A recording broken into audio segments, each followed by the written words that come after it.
first tonight, we are working breaking news out of the capital city, where we first told you earlier tonight, FBI investigators have released the identity of the human remains found at a Providence dig site back in April. The FBI announcing just a few hours ago that the remains belong to Steve DiSarro of Massachusetts, who was last seen in 1993.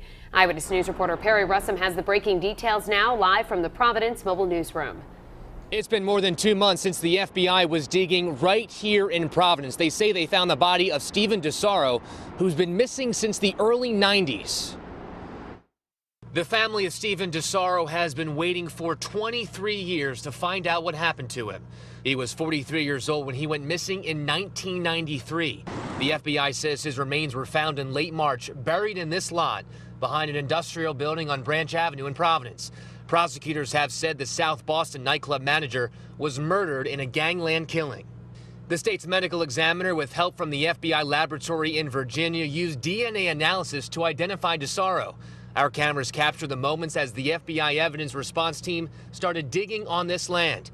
It's owned by William Ritchie, who agreed to plead guilty in a federal drug case. In court filings, Ritchie is identified as a mob associate with ties to former La Cosa Nostra capo regime Robert Bobby DeLuca.